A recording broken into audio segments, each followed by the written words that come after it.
હવે જે 50 કરોડના જે વિકાસ કામો આગામી વર્ષની અંદર જે અમે કરવા જઈ રહ્યા છીએ એની હું જાહેરાત કરું છું। રાજકોટ મહાનગરપાલિકામાં ભૌગોલિક દ્રષ્ટિએ 18 વોર્ડ છે। આ 18 વોર્ડની અંદર ઈસ્ટ ઝોન, વેસ્ટ ઝોન અને સેન્ટ્રલ ઝોન હતા, પરંતુ કોઠારિયા, વાવડી, ઘંટેશ્વર, માધાપર જે પ્રકારે રાજકોટ મોટું થઈ રહ્યું છે, જેમ આપણું સિટી મોટું થાય એમ અધિકારીઓનું સેટઅપ, ગ્રાન્ટનું સેટઅપ આ બધું પણ ફોડાવવાની જવાબદારી શાસકોની હોય છે। એટલે આજ રોજ નવા બજેટની અંદર, નવા વર્ષની અંદર એક નવો ઝોન આપણે ઊભો કરીએ છીએ, જેનું નામ સાઉથ ઝોન રહેશે। વોર્ડ નંબર 15, 16, 17 અને 18 આ 4 વોર્ડનો એક નવો ઝોન, જેને સાઉથ ઝોન કહેવામાં આવશે। કોઠારિયાથી લઈ અને સોરઠિયાવાડીથી લઈ અને દૂધની ડેરીવાળો આખો વિસ્તાર અને આખું કોઠારિયા ગામ, જેને આપણે સાઉથ ઝોન તરીકે ડિક્લેર કરીએ છીએ। કોર્પોરેટરની ગ્રાન્ટ 15 લાખના 20 લાખ રૂપિયા। પછી ward number 16માં Devpara 80 ફૂટના રોડથી Aji GIDC તરફનો રોડ જોડવા નદી પરનો બ્રિજ બનાવીએ છીએ। વોર્ડ નંબર 11, 18 પછી માધાપરમાં કોમ્યુનિટી હોલ અને વોર્ડ નંબર 6માં મહારાણા પ્રતાપ કોમ્યુનિટી હોલનું નવીનીકરણનું આજે આયોજન કર્યું છે। શાળા નંબર 1 કિશોરસિંહજી સ્કૂલ તથા શાળા નંબર 51 ડોક્ટર વિક્રમ સારાભાઈ સ્કૂલનું નવીનીકરણ અને મોડેલ સ્કૂલ તરીકે આવનારા વર્ષમાં અમે બનાવવા જઈ રહ્યા છીએ। ભાડાના મકાનમાં કુલ આંગણવાડીઓ રાજકોટ મહાનગરપાલિકાની 317 અંદાજિત આંગણવાડીઓ છે, તેમાં 61 આંગણવાડી ભાડાના મકાનમાં ચાલી રહી છે। તો આવનારા વર્ષની અંદર આ તમામ આંગણવાડીઓ રાજકોટ મહાનગરપાલિકાના પોતાના બિલ્ડિંગના બેસે એવા પ્રયાસ અમે લોકો કરવાના છીએ। દરેક આંગણવાડીમાં વોટર કુલર, વોટર પ્યોરિફાયર અને સબમર્સિબલ પંપ મૂકવા, જેથી કરીને બાળકોને શુદ્ધ પાણી મળી રહે। માધવરાવ સિંધિયા ક્રિકેટ સ્ટેડિયમનું નવીનીકરણ કરવા જઈ રહ્યા છીએ। માધવરાવ સિંધિયા ક્રિકેટ સ્ટેડિયમની એક યાદ છે, એમાં વર્ષો પહેલા આંતરરાષ્ટ્રીય મેચ રમાતા, જેનું સ્ટેડિયમ આજે થોડું જર્જરિત છે અને વારંવાર રિનોવેશન કરવું પડે છે, તો એનું પણ અમે 150 લાખના ખર્ચે નવીનીકરણ કરવા જઈ રહ્યા છીએ। કિસાનપરા ચોકથી મહિલા કોલેજ અંડરબ્રિજ સુધીનો બંને બાજુ તથા બાલાજી હોલથી ધોળકિયા સ્કૂલવાળો રોડ આવાસ યોજના સુધી, મેં જે વ્હાઇટ ટોપિંગનું જે કીધું એ આપણે બીજા 2 નવા વ્હાઇટ ટોપિંગ રોડ આવનારા દિવસોની અંદર, વર્ષની અંદર આપણે બનાવવા જઈ રહ્યા છીએ। રાજકોટ મહાનગરપાલિકા હસ્તકના આરોગ્ય કેન્દ્રો, આંગણવાડીઓ તથા બાકી રહેલ તમામ મિલકતોમાં સોલાર રૂફટોપ ફિટ કરવા દેશના વડાપ્રધાન નરેન્દ્રભાઈ મોદી સાહેબે જે દેશને અપીલ કરી છે કે તમામ લોકો સોલાર રૂફટોપ ઘરે ઘરે નખાવે, એવી જ રીતે રાજકોટ મહાનગરપાલિકાના બાકી રહેતી જે મિલકતો છે તેમાં સોલાર રૂફટોપ ફિટ કરીને વીજળીના ખર્ચમાંથી બચત માટેનો અમે પ્રયાસ કરવાના છીએ। રાજકોટ મહાનગરપાલિકાના દરેક વોર્ડમાં જ્યાં વોર્ડમાં વોર્ડ ઓફિસ નવીનીકરણ બાકી છે, એ બધી જ વોર્ડ ઓફિસને નવીનીકરણ માટેની એક નવા વર્ષમાં યોજના છે। સ્માર્ટ સોસાયટીમાં હાલમાં આપવામાં આવતી સફાઈ ગ્રાન્ટ પ્રતિ ₹1.5 હતો, તેને વધારીને 3 રૂપિયા કરી છે। રાજકોટની 155 સ્માર્ટ સોસાયટીઓ છે, જેને રાજકોટ મહાનગરપાલિકા પ્રતિ ફૂટ ₹1.5 ગ્રાન્ટ આપતી સફાઈ માટે, એટલે કે આખે એક સફાઈ કામદારને અંદાજિત 4500 રૂપિયા જેવો મહિનાનો પગાર થતો હતો। એ લોકોની રજૂઆત હતી કે અમને સફાઈ કામદાર કોઈ 4500 રૂપિયામાં નથી મળતા, એટલે અમે એને ₹1.5 વધારીને 3 રૂપિયા કરી છે, એટલે કે 9,9,500 રૂપિયા જેવો પગાર હવે એ સફાઈ કામદારને પોતે એ લોકોએ રાખવાના હોય છે, એના માટેની ગ્રાન્ટનો વધારો કરવામાં આવ્યો છે। શહેરના મોરબી રોડ ઉપર આવેલ જય જવાન સોસાયટી પાછળ અને માધાપરમાં 2 નવા સ્મશાન ગૃહ બનાવવા માટે આવનારા વર્ષમાં અમે લોકોએ અંદાજપત્રમાં લીધું છે। ઈસ્ટ ઝોન વિસ્તારમાં સેટેલાઇટ ચોકથી રેલવે ટ્રેક પૂરો થાય ત્યાં સુધી 80 ફૂટના રોડ તથા કુવાડો રોડ જૂના જકાત નાકાથી મહાનગરપાલિકાની હદ સુધીના રોડ પર સેન્ટ્રલ રોડ ડિવાઈડર બનાવી સેન્ટ્રલ લાઇટિંગ કરવાનું એક કામ અમે આવનારા વર્ષમાં લીધું છે। રાજકોટ મહાનગરપાલિકામાં અલગ અલગ ઝોનની અંદર જ્યારે અમે લોકોએ પ્રજાના ઓપિનિયન માંગ્યા હતા આવનારા વર્ષના, ત્યારે અમને ખૂબ સારું ઓપિનિયન આવ્યો હતો કે રાજકોટ મહાનગરપાલિકા પાર્ટી પ્લોટ બનાવે, કોમ્યુનિટી હોલ ખૂબ સારા રાજકોટ કોર્પોરેશને બનાવવામાં આવ્યા, પરંતુ પાર્ટી પ્લોટ કોર્પોરેશનના નહોતા। તો આવનારા વર્ષની અંદર 3 ઝોનની અંદર 3 નવા પાર્ટી પ્લોટનું અમે આયોજન કર્યું છે। પેડક રોડ ઉપર આવેલ વોકડાને પાકું કામ કરવાનું કામ છે।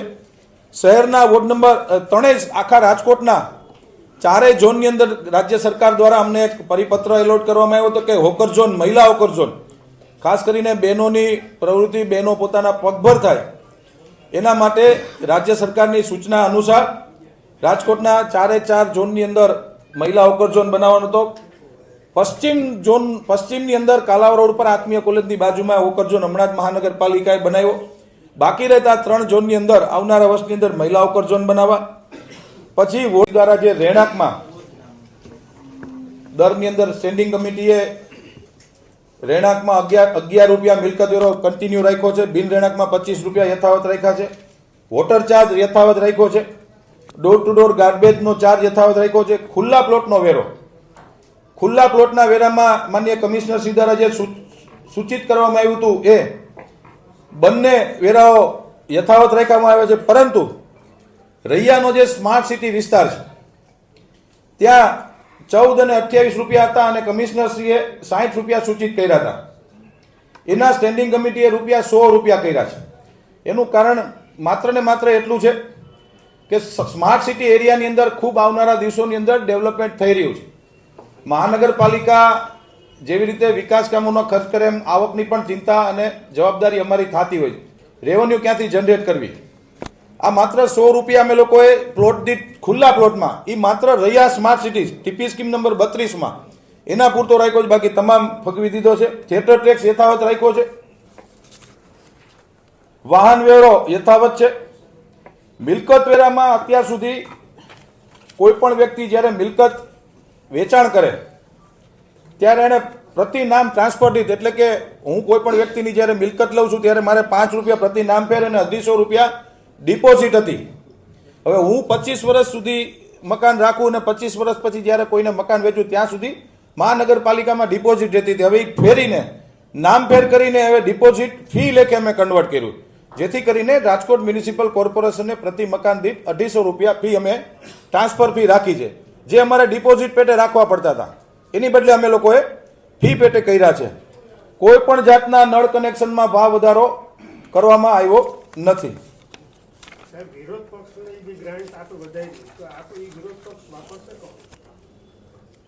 લોકશાહીમાં એવું ન હોય. લોકશાહીની અંદર વિરોધ પક્ષ હોવો જોઈએ એવું સ્પષ્ટ મને ભારતીય જનતા પાર્ટીના અમે લોકો માનીએ છીએ. રાજકોટ મહાનગરપાલિકામાં વિરોધ પક્ષ નથી, પરંતુ અમે ક્યારે એવું ન માનીએ, કારણ કે આ અંદાજપત્ર રજૂ કર્યું છે, બજેટ રજૂ કર્યું છે. કાયદાની જોગવાઈ મુજબ અમારે વિરોધ પક્ષને પણ અમારે ₹15 લાખ દેવા પડે. હાલ રાજકોટમાં વિરોધ પક્ષનો નેતા કોઈ છે નહીં. ના હોય એટલે અમે લોકો ન આપીએ એવું ન હોય, અમારે આપવાના જ હોય. ડેપ્યુટી મ્યુનિસિપલ કમિશનરશ્રીને ગ્રાન્ટ વધારવા માટે માનનીય કમિશનર સાહેબ દ્વારા બજેટમાં સૂચન કરવામાં આવ્યું હતું. પ્રથમ વખત છે ગુજરાતમાં, પ્રથમ વખત ડીડીઓને અને કલેક્ટરશ્રીને ગ્રાન્ટ ફાળવવામાં આવતી હોય છે. પરંતુ ડેપ્યુટી મ્યુનિસિપલ કમિશનર એમાં એક IAS ઓફિસર હોય છે અને બાકીના બેની લોકલ લેવલે નિમણૂક થતી હોય છે. એને બધા ડેપ્યુટી મ્યુનિસિપલ કમિશનર જ્યારે પોતાના અલગ અલગ વિઝિટમાં જાય છે ત્યારે નાના મોટા એને રજૂઆત આવતી હોય તો એ તાબડતોડ નિર્ણય કરી શકે એના માટે ₹15 લાખ ગ્રાન્ટ આપણે વધારો આપ્યો. માનનીય કમિશનર શ્રી દ્વારા જે પ્રેસ કોન્ફરન્સની અંદર જે કહેવામાં આવ્યું હતું, તમામ જે 1000 ને 2000ની વાત હતી એ સ્ટેન્ડિંગ કમિટી પાસે કોઈ લેખિતમાં આવ્યું નથી. માનનીય સાહેબશ્રીએ કીધું હતું, પરંતુ એ સ્ટેન્ડિંગ કમિટી ના મંજૂર કરે છે.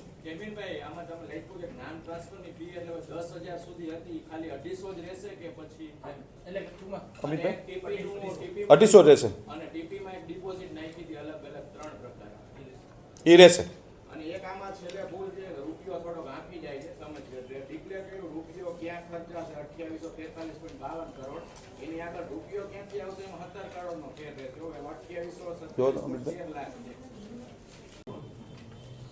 સિનિયર સિટીઝન, દિવ્યાંગો, થેલેસેમિયાગ્રસ્ત, જુવેનાઇલ ડાયાબિટીસ ગ્રસ્તને આખા રાજકોટની અંદર સિટી બસ સેવા તથા BRTSની સિટી બસ સેવામાં ફ્રી મુસાફરીની આજે જાહેરાત કરીએ છીએ.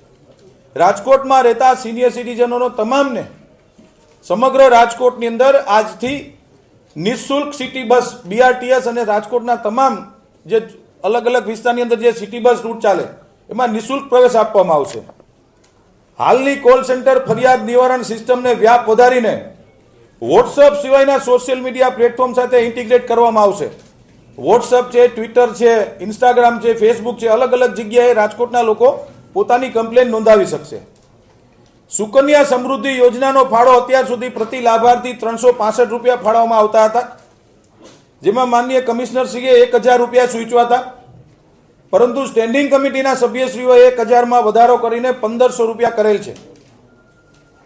પછી શ્રેષ્ઠ કામગીરી કરનાર ફાયરમેનનું ચાલુ વર્ષથી સન્માન થશે. જેવી રીતે 15મી ઓગસ્ટ અને 26મી જાન્યુઆરીએ સફાઈ કામદારોનું આપણે સન્માન કરતા હોઈએ છીએ, એવી જ રીતે હવે શ્રેષ્ઠ ફાયરમેનનું પણ સન્માન કરવામાં આવશે. શહેરમાં પર્યાવરણ જાળવણી, વૃક્ષારોપણ ક્ષેત્રે નોંધપાત્ર કામગીરી કરનાર શહેરીજનને દર વર્ષે એટલે કે 5 જૂન વિશ્વ પર્યાવરણ દિવસે પર્યાવરણ મિત્રોને એવોર્ડ આપવામાં આવશે. વિશ્વ પ્રાણી દિવસ નિમિત્તે એટલે કે 4 ઓક્ટોબરે પ્રદ્યુમન પાર્ક ઝૂમાં મુલાકાતીઓ માટે નિઃશુલ્ક પ્રવેશ રાખવામાં આવ્યો છે.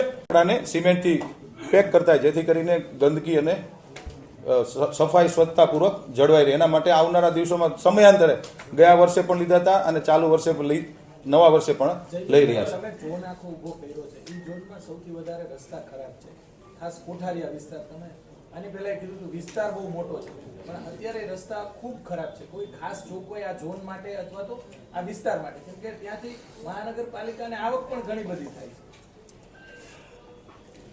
સરકારી અને અર્ધ સરકારી જ્યારે કોઈ પણ સંસ્થા ચાલતી હોય ત્યારે આવકનો વિચાર અમે લોકો નથી કરતા. લોકોને પડતી મુશ્કેલીઓ જ અમારે હંમેશા દૂર કરવાની હોય છે. કોઠારિયાની અંદર મેં જેમ કીધું એમ 19 કિલોમીટરનો સર્વાઈવલ એરિયા છે. અનેક વખત અમારા ભારતીય જનતા પાર્ટીના સભ્યોની રજૂઆત હતી.